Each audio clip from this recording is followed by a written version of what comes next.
Calorosas saudações, e é mesmo verdade, André Ventura venceu uma nova sondagem. Já lá vamos. Antes disso, quero só dizer que eu próprio também venci uma sondagem, é verdade? A sondagem dos indivíduos que mais likes pedem no início do vídeo, é verdade? Portanto, nessa eu estou em primeiro lugar. Portanto, não se esqueçam de colocar gosto neste vídeo e subscrever aqui o segundo canal, porque estamos quase a chegar aos 40 mil subscritores. Isto é quase mais votos do que o Partido Comunista. Portanto, metam gosto, subscrevam e partilhem. E agora vamos ver a sondagem em questão. Ora, como podem ver, foi perguntado aos portugueses quem é que é a principal figura da oposição, mesmo estando Luís Montenegro no governo, e a principal resposta foi André Ventura com 43%, ultrapassando Pedro Nuno Santos com 36%. É importante mencionar uma coisa, e também é o fator pelo qual eu estou a fazer este vídeo, é porque eu creio que é a primeira vez que o André Ventura ganha neste rácio de comparação. Isto porquê? O André Ventura sempre foi o político, no meu ponto de vista, obviamente, que mais combativo era perante a governação do PS. No entanto, na grande maior parte das sondagens, nas questões relativas a quem é a principal figura da oposição por alguma razão, aparecia sempre o líder do PSD. Fosse ele quem fosse, quer Rui Rio, quer Luís Montenegro, talvez por uma questão histórica em Portugal. Agora, o caso muda um pouco de figura, não é? Porque mesmo estando alguém, ideologicamente mais próximo ao Chega, representado através de Luís Montenegro, o André Ventura agora consegue ser representado ele próprio como figura da oposição. O que é interessante, a sério. Isto diz-nos duas coisas. Que, por um lado, o Chega se sente mais confortável estando como partido da oposição, e honestamente, em termos eleitorais, isto é a minha visão, claro, o Chega tem mais a ganhar do ponto de vista da proeminência eleitoral do que sendo um partido de oposição neste momento do que propriamente um partido de apoio de governação, como por exemplo o CDS o é ou foi ao longo da sua história, até porque isso a médio e longo prazo poderia trazer consequências negativas, nomeadamente a nível do volume de votos. Foi o que aconteceu ao CDS, enfim, olha para os erros dos outros para não cometeres a ti próprio. E o outro dado curioso é que Pedro Nuno Santos está ainda a alguma distância de André Ventura. Se repararem, o André Ventura está a 43%, não é? O Pedro Nuno Santos está a 7 pontos percentuais. Ainda é alguma coisa, não é propriamente um empate técnico, não é? Portanto, isto diz-nos que duas coisas. O André Ventura está muito interessado em ser o líder da oposição e a imagem, enquanto líder da oposição, está a ser transmitida com sucesso. E diz-nos também que o Pedro Nuno Santos é um fraco líder da oposição. Fraquíssimo. Porque reparem, numa altura, o PS há 2 anos tinha 50 e tal % dos assentos na Assembleia da República, teve 40 e tal % dos votos. Portanto, isto significa que, mesmo a margem eleitoral normal do PS, ou standard, quando o Pedro Nuno Santos era ministro, nem essa mesma margem eleitoral, essa porção de pessoas, vê o Pedro Nuno Santos como um viável líder da oposição, ou o principal líder da oposição.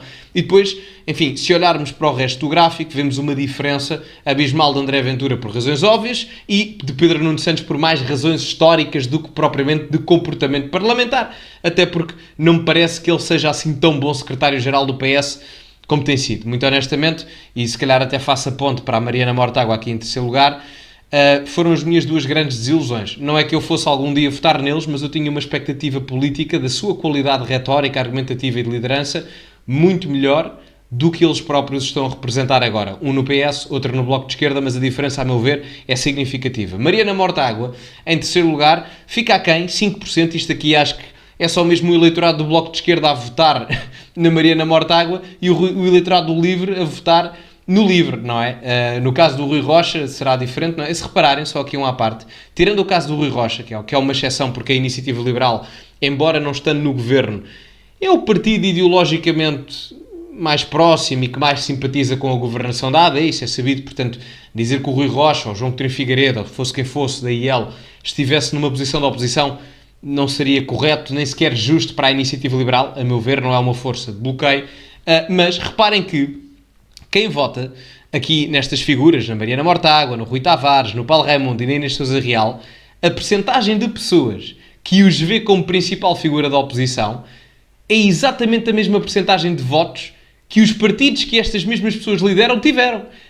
O Bloco de Esquerda teve 4 ou 5% nas eleições, a Mariana Mortágua é vista por 5% das pessoas como principal líder da oposição. O Rui Tavares, o LIVRE, teve 3% à volta disso e 3% das pessoas vê o Rui Tavares como principal líder da oposição. Uma coisa é verdade, eu sou-vos honesto.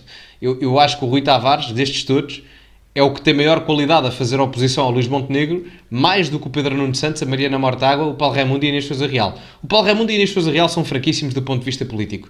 A Mariana Mortágua e o Pedro Nuno Santos eu tinha expectativas muito superiores, confesso. Depois o Paulo Raimundo tem 2%, o PCP também teve 2 ou 3% e a Inês Sousa Real teve 1% e o PAN teve 1% à volta disso. Portanto, votaram 30 pessoas, mais o Garfield e uns quantos cães e elegeram a Inês Sousa Real. Portanto, foi um bocado por aí. E isto diz-nos outra coisa também interessante, não é? Porque aqui ao lado, se virmos isto, estes desenhos por acaso, não sei quem é que é o ilustrador, mas muito giro. Aqui, a avaliação da oposição, não é? Portanto, reparem bem que na avaliação da oposição, isto, temos o muito vermelho é muito bem, o vermelho médio, assim alaranjado, não é? É bem, pronto, o cinzento é mal e o negro assim mais carregado é muito mal. Reparem que ainda está muito na decisão no meio termo, não é? E há aqui quase um empate técnico, 41% da avaliação negativa, 46% da avaliação positiva. E são dados interessantes, pelo menos não deixa de ser, porque não há uma opinião muito vincada relativamente àquilo que o governo tem feito e até à própria oposição, se repararmos. Não há opiniões assim muito extremadas, uns dizem mal, outros dizem bem, mas não há assim uma posição muitíssimo vincada. Mas só aqui uma à parte. Reparem que a percentagem de pessoas que faz uma avaliação positiva à oposição é a mesma percentagem, ou quase a mesma percentagem de pessoas que vê o André Ventura como principal figura da oposição. Obviamente que aqui também há pessoas de esquerda a responder que a oposição tem sido boa, mas não deixa de ser interessante, não é? Portanto, é aqui uma analogia que se pode fazer, não tendo a comprovação para essa correlação, mas é interessante, não deixa de ser curioso. Depois, na avaliação má, tem quase a mesma percentagem que o Pedro Nuno Santos, mas também o André Ventura, portanto não se pode tirar muitas ilações. Só que em complemento, não é? Temos aqui mais gráficos relativamente aos primeiros 2 meses do governo, só aqui como um anexo, quase se quisermos. Portanto, o Luís Montenegro tem tido uma avaliação muito boa para 10% das pessoas, 44% acha que tem estado bem, 27% acha que tem estado mal, e 7% acha que tem estado muito mal. Portanto, isto é uma avaliação maioritariamente positiva ao Luís Montenegro. Honestamente, eu não acho que ele tenha estado mal nestes últimos 2 meses. Há 2 pontos em que eu acho que ele... Porque, vamos ver, em 2 meses não dá para fazer assim muita coisa, não é? Portanto, eu não o posso criticar do ponto de vista executivo, porque em 60 dias... Enfim, não é por ser ele, enfim, qualquer pessoa teria muita dificuldade em executar planos a médio e longo prazo em apenas 2 meses, não é? Mas ele agora tem que propor e expor aquilo que veio prometer anteriormente. E ele está a fazer isso, com 2 erros, a meu ver, até agora. Aliás, num caso é um erro, no outro é mesmo uma questão de divergência ideológica minha com ele. O primeiro erro foi a questão do IRS, em que foi comunicado de uma forma muito mais efusiva a redução fiscal do que aquilo que foi aplicado. Embora a redução fiscal, no caso do IRS jovem, a meu ver, é bom. Mas pronto, isso são outros 500. No caso da redução fiscal genérica, deveria ter sido muito maior. E depois o outro ponto, foi lançado ontem o programa o programa de migrações, com os 41 pontos para controlar a imigração em Portugal, e eu acho que é um projeto, é um programa muito brando. A situação da imigração em Portugal já está demasiado má para um programa tão brando e que, no final do dia, aquilo mais me parece um programa de aceleração, de regulação dos 400 mil imigrantes ilegais que já estão cá dentro em Portugal. Portanto, enfim, não me parece viável. Se me perguntassem a mim o que é que eu acho do desempenho do Luís Montenegro, eu respondia satisfatório. Enfim, não há aqui um satisfatório, mas era uma coisa menos que o bem, mas não chegaria ao bem. Portanto, era o que eu lhe daria, não é? Mas não tem estado mal. Eu não lhe daria uma nota má, mas daria-lhe algo entre o mal e o bem, um satisfatório do meu ponto de vista. Isto depois reflete-se também aqui, a nível da confiança no Primeiro-Ministro, 40%... confiança para Primeiro-Ministro, 40% no Luís Montenegro e 28% para Pedro Nuno Santos. Obviamente que se eu tiver que escolher um e o outro, Luís Montenegro, sem sombra de dúvidas, e depois 18% responde nenhum dos dois. E sabem o que é giro? É que nenhum dos dois tem 18%, e a percentagem que o Chega teve em março, agora deste ano, 2024, foi exatamente a mesma, foi 18%. Portanto, não deixa de ser engraçado, não deixa de ser engraçado. Por acaso, às vezes quando olhamos para estes números, não fica...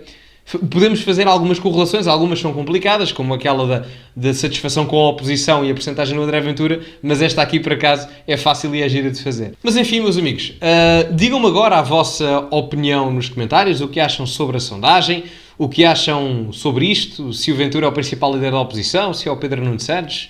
Enfim, estão à vontade para tecer os vossos comentários e as vossas opiniões. Não se esqueçam de meter like no vídeo, subscrevam o canal, partilhem também nas vossas redes sociais. Ficamos por aqui, muito obrigado a todos e, como é habitual, acima de tudo, cultivem-se e até à próxima.